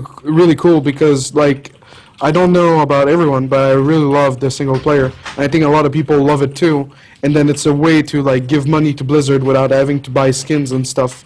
And then for the multiplayer, they can have skins and stuff like that. And, like, I don't know, there's so many things they can sell. Like, for, let's say they make clans, then you can buy stuff for your clan so your clan is nicer or something. They can do so many things. They just need to sell themselves a little bit better. Yeah, I mean, how what do you? Well, I mean, maybe I just don't know right now, but how do you think Blizzard is taking feedback right now? I mean, are they talking to you players much? Because I definitely heard. I think it was a DreamHack or something. There was a little mini kind of collection of players that met with like David Kim, and I think it had more to do about balance. But do they talk to the professional community pretty regularly? Do you guys know? I mean, they have like the pro forums where they listen to feedback and shit, but there's only a few of you guys in there though. How long has it been since we've asked for like shared replay features? How long? Like the game launched without chat channels. It took what, but 6, 7, 8 months? That's the Battle.net game. Like if you talk to David Kim, he can only help the balance. Like one thing I think David Kim fucked up really big is like the maps. The maps are really fucked. The spawns are fucked. There's no supply depot. That's his fault. But if you go for like the Battle.net side, you can't blame him. It's Blizzard not like giving him people to work on these things because. Sure, I'm not blaming David Kim. I mean, yeah. I'm not blaming Davey or the balance team, but like that excuse doesn't fly, man. Like the people that are always like, give Blizzard a chance, like we're harassing her, like that guy that defended Britney Spears or whatever. Like Blizzard's not like a little kid. Blizzard's not an indie company. Blizzard's not a startup. This is a multi-million-dollar company, multi-billion-dollar company. Now that they're fused with Activision, I'm not sure. They've got hundreds of employees. Like. If they don't want to do it, if it's the matter of like, okay, like StarCraft 2, like we don't have enough employee vote, if they don't want to do it, then just fucking don't do it. Like abandon the project, stop wasting money on WCS, and like move on to other things. Like Activision makes 10 times more money on one COD game than fucking whatever Blizzard will make on whatever. Like that's fine. And Blizzard makes all of their money. The Blizzard part of Activision Blizzard makes all of their money in World of Warcraft. If those are the franchises you want to focus on, then maybe like drop StarCraft. And then like the next time you release a Diablo game, don't release half the game, with no PvP, no auction house, and no Paragon levels. Maybe you can do better there. But like to try to spread yourself so thin in every area and then use the excuse that I'm sorry, I know like we're this enormous multi-million-dollar company that's existed for 20-some years, but we can't afford to. We can't do shared replays. The technology isn't there yet. Or their excuse that we can't do LAN because it's technologically impossible to like emulate what Battle.net is locally, even though the Starfriend, that Chinese hack, did it. Like, I don't know, man. Well, again, I mean, it leads to it. They're just a big company. I mean, I mean, I absolutely agree. There's engineers that could change it probably in a matter of a few weeks, or maybe even a week. Okay, like when you're talking about land or whatever land. I mean, unless it's just like crazy bad code. I mean, this is coming from an engineer. But again, there's process. There's like, I mean, I can talk to you about big company process, and it does take time. I mean, you got to get product recs. You got to get recs from like the marketing team, and then it gets to the engineering team, and then they finally implement it, and then it goes through testing, and then I mean. It takes a long time to get this shit done. And I think, like, one of the things about StarCraft 2 is that esports just kind of blew up, like, after they were done with a lot of this, a lot of these things in the pipeline. And, right now they're going through probably like a mini, they're going through a pretty big change, probably from the standpoint of structure, internally, I bet, when it comes to esports and this. So, I don't want to... I feel like we could literally outsource the project of getting shared replays on Battle.net, do a Kickstarter, and have some people have those features coded and ready to go in less than a week if they were given access to everything that Blizzard had. In less than a week, we could have shared replays. Yeah, and you know what? It wouldn't even surprise me if shared replays existed somewhere now and like the guy just hasn't released it yet, because it can't be that hard to do. It just can't be. Like, it can't be. If League of Legends can have you watching a tournament live in their client, or Dota can have it live in their client, shared replays can't be that hard. It just can't. It's not possible. Like, it's inconceivable. I can't reconcile the fact that Riot and Valve release these fucking amazing features instantly, and Blizzard... Bureaucracy. It is. I think it's bureaucracy. I mean, it is bureaucracy. I'm telling you. I mean, it's... technology is just not there yet. I don't think the technology is definitely there. It's just a matter of... They dropped it from Brood War, like, and Warcraft 3 wasn't there, and that was like one of the best, or one of the most complained. Like, it was such a pain to watch replays because you can do it with your friends. Right. Okay, let's move on. Let's move on to the next topic. I wanted to talk a little bit about the whole. I mean, obviously there was a Slayer's disbanding. I mean, I think we could go into that, but I don't think there's much to talk about. And I think a lot of people already kind of saw that coming. So we won't talk about that, but let's talk a little bit about Puzzle and Coca, the switching games. Is this going to be a trend? I guess you guys think this is going to be a trend? I think there will be some more players than those two. I think there's going to be at least 10 more pro gamers leaving to switch game, or like retire shortly, or something like that. But I think it's very sad that Puzzle and Coca leave. I think both of those were very, very good players, and for a long time, and like hard-working people, and like Min as well. Yeah, I just get a little bit sad when I see it. Yeah, that was why I felt like it was, resonated with people, was because it was those players. It would be different if they were, lesser known, not very big players, but those players were good at SE2. Yeah, it would be like different stories if like Goody or Elfie left. Then it's like, yeah, good for them. God, man. Ouch. I mean, it depends. Like, I just think like the environment in the Slayer house was pretty shitty. So they wanted to relax and have fun. So they were playing LOL. It's pretty social. They were having a good time. It requires like 1/4 of the APM, and then they got hooked, and then they're moving on. But if you're happy with StarCraft 2, I mean, like Steven plays LOL. That doesn't mean he's gonna switch. Like, I don't think there's gonna be that many people that's gonna switch. Like, I think the good players at League of Legends have so much more experience, and it's such a different style, like MOBA to RTS. There's so much more. So. Well, there's a bigger barrier of entry into League of Legends because you need a team. You can't just, individually just switch over and then all of a sudden you're good to go in League of Legends. You can't do that. This is the most. Well, go ahead, Steven. One thing that people seem to forget is that, and I don't want to make any like huge statements here because there are definitely people that are way more well versed in this topic than me. So I'll preface it by saying that. But the Korean scene is very, very, very endemic to itself in that it's very self-sustaining. When you look at the popularity of StarCraft Brood War, that was like, bam, Korea, and that was it. All of those sponsors, like Boxer getting paid $400,000 a year, SK Telecom, like these are like all like Korean companies sponsoring Korean gamers, advertising to Korean people. Like that's like it's like this huge this huge feedback loop that they have set up amongst themselves. Brood War is Korea, Korea, Korea, Korea, Korea. The whole outside world, fuck off, do whatever you want. It's all Korea. So knowing that that kind of a system existed for Starcraft Brood War, to see now when you look at things like PC bonds, that League of Legends is the most popular game, that like 25% are playing League and PC bonds, and the next game is like 13%, like that sudden attack or whatever, and StarCraft is on like number 8 on the list, and to know how big sponsors there get into esports, it kind of makes you wonder, like, are we about to see like huge Korean sponsors sponsoring League of Legends teams in Korea? Because if that starts to happen, everybody in Korea who plays StarCraft 2 will switch to League. Everybody will switch, with the only exception being top performing people, like the MVPs, and like the people like barely a tier below that. But everybody else will switch in a heartbeat, because because people on, and I'm sorry if I pronounced it wrong, was it Jenna? Is that Total Biscuit's wife? Yeah, Jenna Bain. Mm-hmm. Yeah, like, people were shocked, actually, when she came out and said, like, a lot of these people don't get salaries on StarCraft 2 teams. And they don't. Like, people, the average StarTale person, like, these guys are fucking amazing at this game. Like, go look at the competition on a $75 playhead, and you can see, like, the amazing players competing for so little money.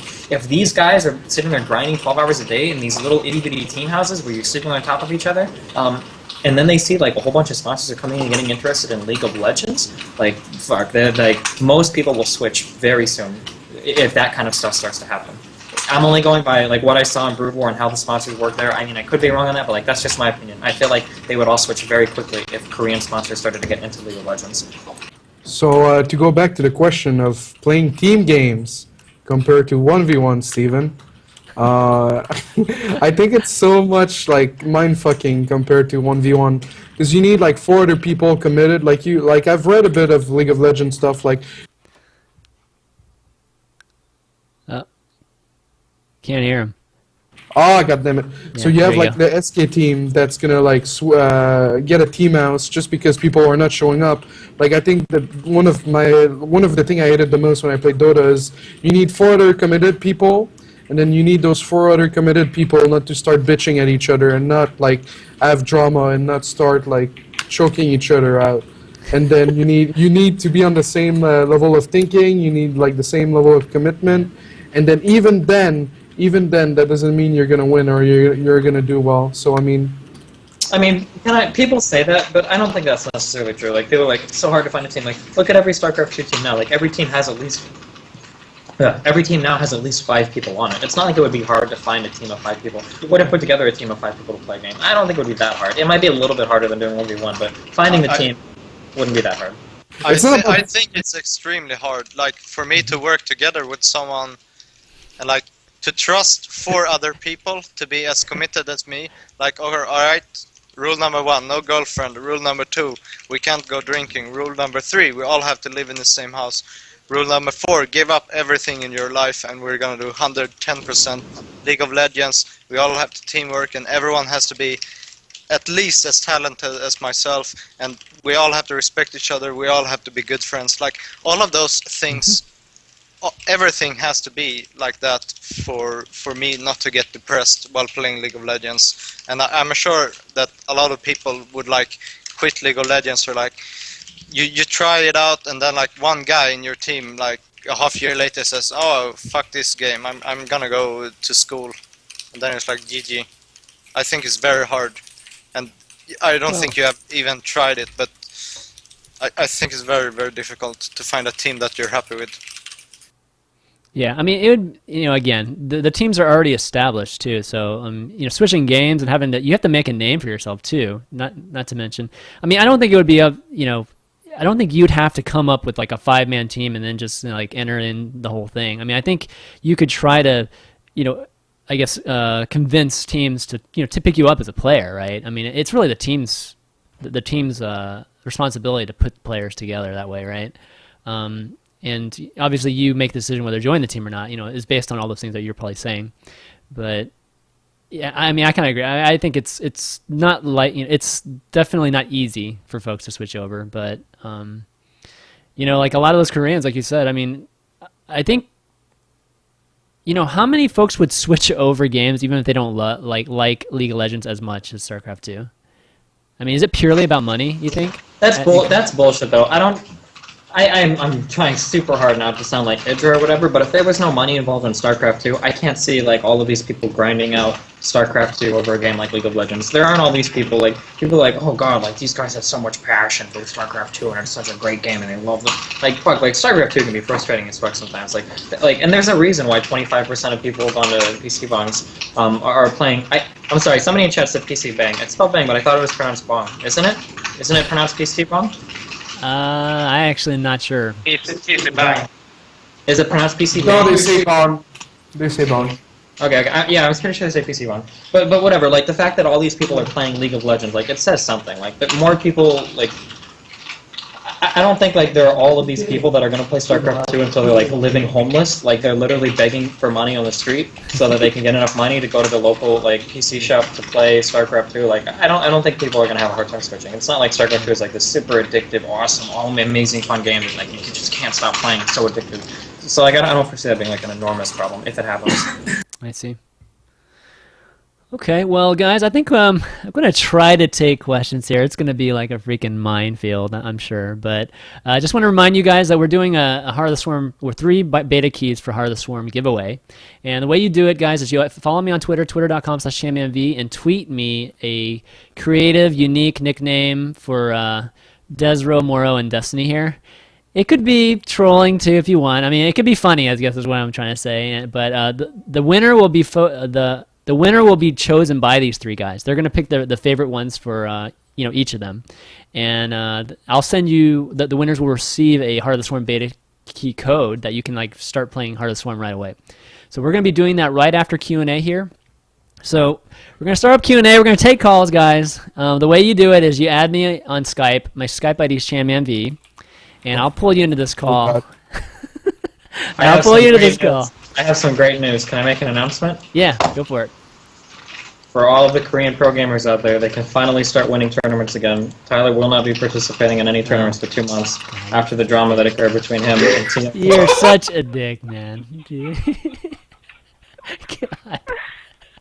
God, man. All right. Come on, anybody who's got questions, add me on Skype. There we go.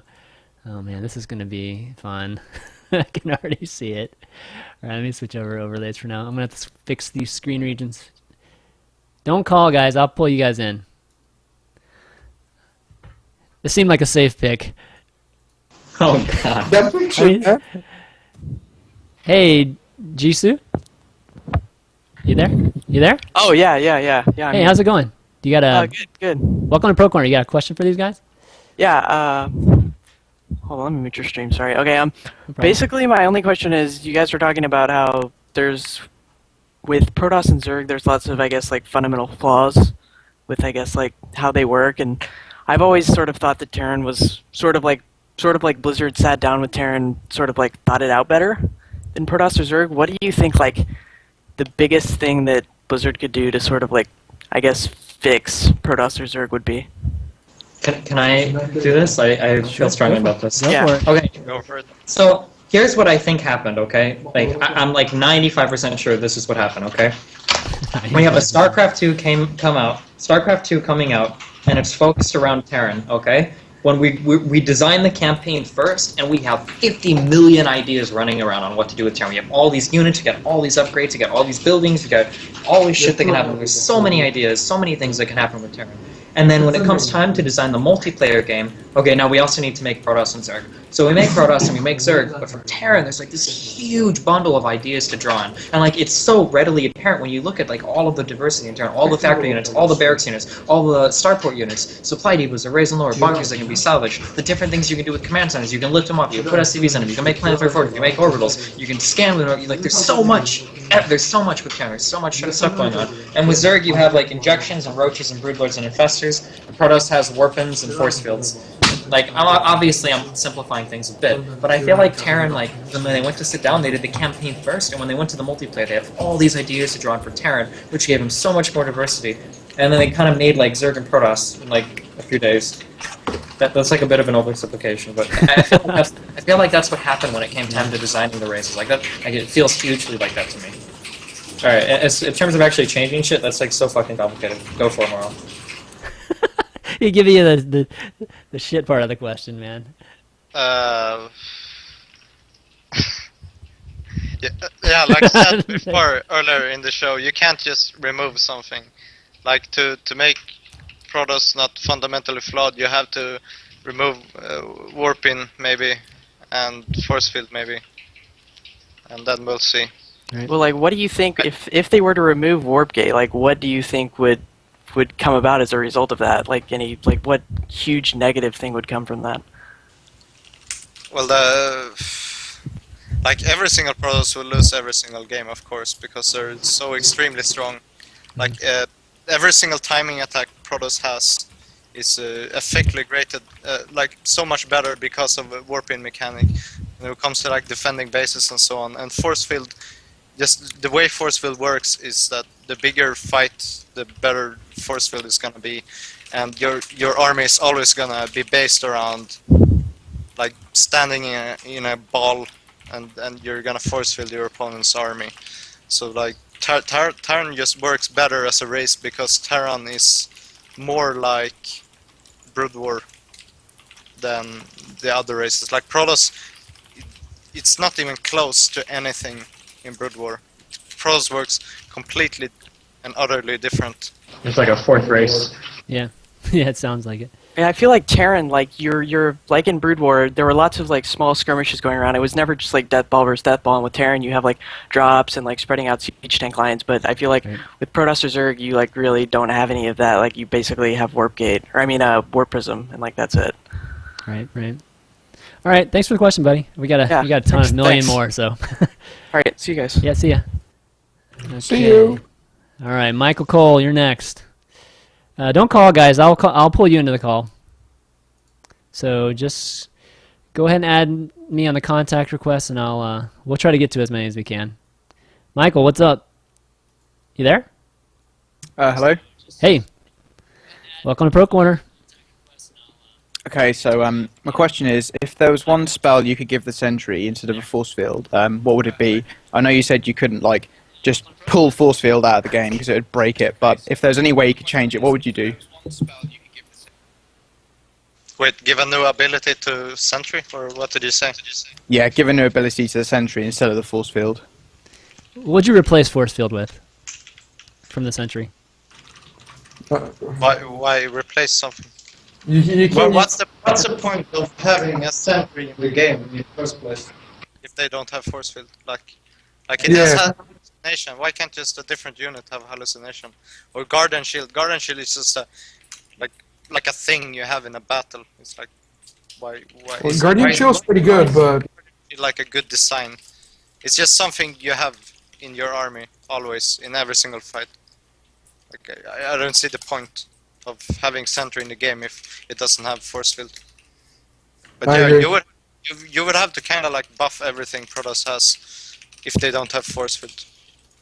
But Yeah, agreed. like I said, you can't just make a patch and expect it to be balanced. Like they would have to rework entire Starcraft 2 because Protoss is like revolved so insanely much around the Sentry and warping mechanic. Like those are fundamental things that you can't just tweak. Or like if you remove it, then you can't just make some units stronger. It doesn't work like that. That's why it's extremely complicated. And that's why also Destiny dodged the question. Yeah, I think definitely the Protoss race seems to have been designed around force field. So replacing that would just require a complete redesign. But all right, thanks for your question, Michael. Okay, cheers, thanks, Yep, bye. Thanks. That was a tough one. All right, Severin. Hey guys, what's going on? Hey. Got Hey, a question? first of all, you guys in the Ministry of Windhouse, Jeremy's my buddy. I'm good friends with him in person, so look over to him and be like, "Hey, Severin says how mad you are." All right. Anyways, Okay.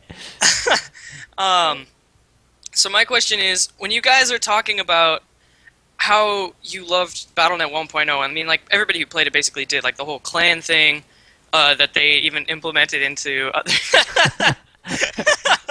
Nice.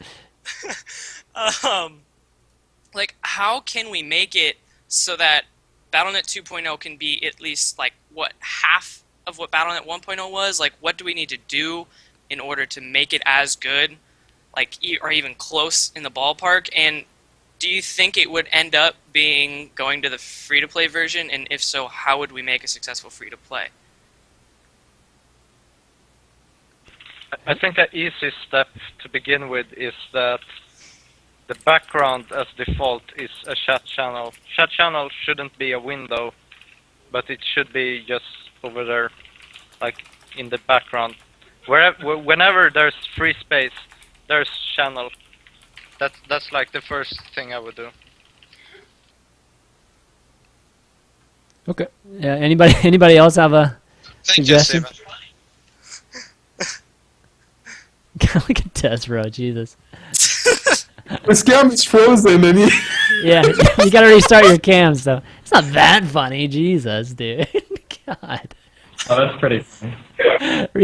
You got a nice smirk on your face though. Just restart your camera, MorroW. No, I just leave it like that. It's like pretty Just leave it like that. It's a pretty nice smirk though, I have to say. But all right, Severin, thanks for the question, man. No problem, guys. Have a good one. All right. Well, what's going on here? Your camera. Your camera's frozen, dude. Oh, Just restart it, man. wow, what a handsome guy. You do have a nice smirk on your face. Yeah. Ryan, you there, man? Ryan. Hello? Hey, what's Hello? up? Are you gonna fix my camera? No, you have to fix it, dude. You gotta stop it and restart but it. It works for me. How do I I know, do but it something? doesn't. Just stop your camera on Skype and Turn then off your- restart it. There you go. Turn Hey, off- Ryan, what's up, man? Hey, I had a question for everyone. I was just curious. I have the beta, and I'm not really too happy with the maps. I was wondering what the opinions were for each person. I think Idris said it best when Davey Kim needed something with a tire iron. Do you remember that? I don't remember. I don't remember what exactly he said. It was something involving a tire iron and something offensive. Jesus. Tire iron, oh my god. I think no. Fuck you, Steven. I think they should have like 3 of the current maps they're using, 3 of the Wings of Liberty map, and three other map that are bigger, because I like big maps and I cannot lie. Okay, so like I remember this because I took chemistry in high school. Okay, I don't know how many people aren't here from glorious America, but in America, with our awesome education system, you have to take certain science classes. Okay, but when you do an experiment, okay, let's say you have 2 fluids. Okay, they're 2 fluids. They're the exact same. And then you have another fluid that you want to add to one of them to see what the test is. So you have this new fluid, and you're like, I wonder what this red fluid does. I'm going to add it to this to find out. And then you mix in like 50 million other fucking things with it to add. You have no fucking idea what the red fluid is that you add because you just added all this other shit with it. Like, what the fuck? Like, it's like in an experiment, you have controls and you have variables. Controls exist to measure what happens with variables. When you take a game like Wings of Liberty that's relatively balanced and you throw new units into it, like there's going to be some crazy shit happening. Like, so you need to measure like what the difference is between the games to see where the balances are and where the imbalances are. And then when you add new maps on top of that, why the fuck would you do that? Like, holy shit! Like, and this is an issue for David Kim and Dustin Browder. That has nothing to do with Battle.net or anything we talked about earlier. If you are trying to experiment with a game and you're trying to do something completely new and add new shit, you have to start from an area, from a location of sanity, from something that we know is balanced. We know that Daybreak is a relatively balanced map. We know that Cloud Kingdom is a relatively balanced map. Why the fuck would we try to balance a new game on a map like Steps of War, Zelnaga Cavern, or Fractured Glacier, or fucking fuck me in the ass close spawns on Core Hall City with a natural expansion in the main bit? What the fuck? Like, what I'm scared of is we could have a map pool that, say, favors Zerg by 70-30, and then we bring Zerg down so that it's favored 50-50, and then as soon as we get to the real game and we bring in real maps, all of a sudden Zerg is fucked 20-70 because of all the nerfing that had to happen to get things to like work on these really fucked up maps, you know? The entire concept of bringing in new maps that introduce a whole bunch of balances into the game while trying to balance new units at the same time is a total clusterfuck. I have no idea who made that decision, or if they were even sober at the time of making and implementing that decision. That's my opinion. Sorry, go ahead. All right, man. Thanks for the question, man. All right, I think that's going to be it for college. So let's do our giveaways, and I kind of wanted to make sure the show, gets we finish up the show before, I know a lot of you guys want to go see State of the Game because I want to kind of watch it too. But let's do the Heart of the Swarm giveaway. So I'm going to go through some of these names here. So, all right, you guys tell me which ones are your favorites. I'm just going to start reading them out. Let's see, and again, these are for beta keys, guys, and whichever names they pick as being their favorites will be the winners. All right, Destiny, we got Mini Idra, DesRow, Sexy Bitch, Morrow, Sexy Bitches, bitch, is what he said. Okay, that's weird. Let's see, Destiny, Morrow, DesRow, the Ministry of Wind, Men of, what, Apocalypse? Weird, okay. Tintin and the Passion Crew, this ain't working, man. Okay, let's see. These aren't good nicknames. We're gonna do something else. Let's see. How should we do this? I got frozen again, but I kind of like this. your troll face ain't nearly as good this time. This is my level of amusement on the nick so far. Oh my god. All right, guys, we gotta come up with something else, man. These names aren't great. So, what do you think is a good way to give away these 3 beta keys? Whoever donates the most money to my PayPal account and steven.1l.i@gmail.com. No, I'm just kidding. Don't do it. Don't do that. Oh man. Let's see. I'm gonna have to just do it random. We'll do random. I'll pick 3 people randomly from all the people that submitted names. How about that? Okay. Looks like I'm gonna have you guys each pick a number. Oh god, we got a fuckload of them. Shit. Pick a number. Okay, right. Here, can I do it? Can I do it? All right, pick a number. Pick a number 100 through 150. Whoever says it first gets a key. All right, sounds good. 100 through 150. Tweet it to me. Tweet it to me. Oh wait, I didn't think of a number. Shit, I fucked up. Sorry. Oh come on. What have you done to All right, here's the deal. Type the numbers to me in Skype. Type the numbers to me in Skype. Well, but you want to know who said it first? You should do it on Twitter. I am doing it on Twitter. That's why I'm checking my Twitter right now. So what's the number? What's the range? On Skype. Tweet me, guys. Tweet and follow me, guys. It's a number between 100 and 150. 3 numbers, right? 3 numbers between 100 and 150. Oh, fuck it. Just pick one number. Who are the 3 people that pick it will win. Sound good? God, this is just like the worst. I This is don't the wanna worst give away my freaking beta key giveaway like that. I've done so far. This is like retarded. I have an idea for my key. Okay, all right. Different. All right. Okay, I got the 2 numbers for DesRow and Steven's key. Nobody's got it yet. Hey, I have an idea. The first guy that tweets at you the smirk of Morrow gets a beta key. Oh, you A mean? screenshot of the smirk. I'm sure someone took it, so he needs to be rewarded for capturing. Nobody's gotten the number yet. It's freaking ridiculous. Oh, at least I haven't seen it yet. Let me see. Somebody picked yeah, they're 83, getting dude. close. Somebody's not even following directions. Okay, there. okay, Getting closer. okay. Definitely got somebody here. Okay, somebody's got Steven's key. All right, so this guy, I'm just gonna type it in our Skype for now. This is so retarded. What? Is that the? Oh yeah. All right, whoever. Oh Jesus. Okay. Is that all right? Is that how we're gonna give? Okay, that's how we're gonna give away Morrow's key then. Whoever tweets me the URL to his frozen smirk face. No, please, not my. That's DesRow's keys. My. All right, DesRow's. All right, DesRow's Do it key is now. that. All right, DesRow's key is somebody who tweets me the URL to or the image to stuff Morrow's smirk face. Nobody yet. All right, what do you want to do, Morrow, for yours? All right, for mine is. You need to guess a word in the chat. Oh my God. I'm gonna Guess. say 2 words, and then you guess the last word. All right, I'm gonna leave it up to you to figure out who it is, man. Protoss is.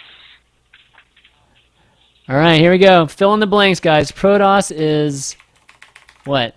Go squall, got it. Scroll up. I can't even stop the thing. How do you spell go Someone squall? won. Hold on. I have to find. I can't even guys. stop this thing. Alright, the right answer was retarded. All right, who won? I can't even stop Who this. said retarded? Oh, come on! Who said retarded? There's been like 100 posts since then. Shit. That's true. How can we find the winner? Okay. Well, okay, here we go. Is this the image? Okay, tweet to me There at we go. apeXMorroW. The first one to tweet me retarded. Okay, Yep, yeah. Go apeXMorrow. Add apeXMorrow here, guys. Tweet them. All right, so we got a winner for desRow's key now, too. Oh. Is it Slayer's ZYZZ? Oh, actually, no. Sorry, I got to keep going. Okay, Damn. guys, you can stop tweeting. We have a winner. The winner is James Emerson. All right, type it in here. In the in our Skype. Type it in our Skype so I can. Yeah. All right. So, oh man. Okay, there we go. Okay, so all right, these are all Twitters. Oh my God, no way, right? Okay. I thought he might have won both of them. Jeez, no way. Okay, so the winner, guys, of the 3 keys. All right, I'm gonna cut and paste them here. All right, here's one. This is Steven's winner. Here, let me just type it here. Winners are, and these are all Twitter accounts, guys. So I will be in touch with you guys, or I'll probably follow you and direct message you the keys. Oh, actually, shoot, did I just do that wrong? Fuck. Here's another winner, and here's the last winner. All right, guys. Congratulations on the Heart of Swarm keys, and thanks, guys, for helping out with that. And why don't we go into shout-outs now? Why don't we start with you, Morrow? Any shout-outs you want to do? Not me first. Okay, desRow, you go first.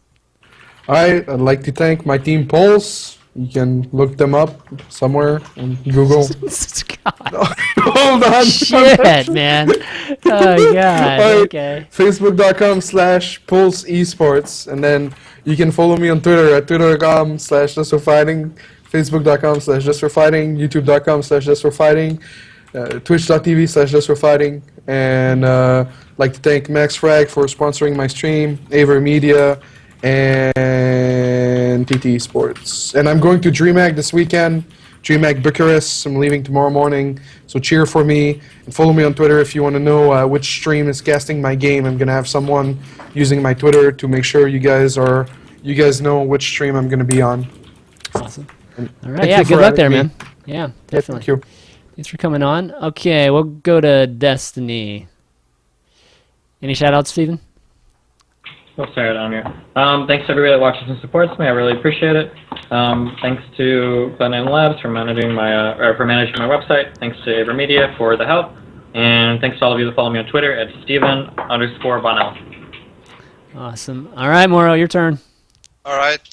Thanks for having me on the show. Yep. It's been very fun, and it exceeded expectations very much. What? And, you didn't have high expectations? You. Okay. All right, and you can follow me on Twitter at apeXMorroW. I'm streaming right now, so you can tune into that at twitch.tv but I'm Morrow. You'll find me on Team Liquid. He's the only guy playing Heart of the Swarm. If you look at the games, he's the only guy playing Hot. I'm playing So. only Heart of the Swarm, and I'm playing mech every single game. Exactly. You should check it out if you want to see how mech looks like in HOTS. It's been great fun. Awesome, awesome. Yeah, I just want to thank obviously all the viewers for coming and watching. I think it was this discussion was really, really good, and hopefully some of the Blizzard folks were listening, and we we kind of tried to make StarCraft 2 a better game, or better, just in a better place, hopefully soon for the future. We want StarCraft 2 to be around for a long time, so that was really the whole point of the show. And I want to thank Steven, Mark, and Stefan, MorroW, desRow, and Destiny for coming on here and having such a great conversation. And now so I think all of us. So I don't know about the rest of you guys, but definitely I'm going to be switching over State of the Game. So switch over to JP's stream and MorroW's stream. And you actually, Destiny, you two going to be streaming too, or? I don't know. I'm gonna watch the state of the game. Okay. Yeah. No, So I actually take it back. I forgot about the game. I'm gonna watch that instead. So I'm not gonna be streaming. Sorry, Yeah. guys. Yeah, so everybody switch over to JP's stream right now, and we will see. Oh, actually, let me announce who's going to be next week. Next week we're gonna have Tempo and Easy Machine coaching Tempo on the show, so that should be a lot of fun. You guys don't know Tempo. Tempo's the guy that makes a lot of the parody videos. Like When I'm Grandmaster. Exactly that Tempo. So check it out next week. But we will see you next time. Peace. Bye bye. See you next time. Can they still hear us or? They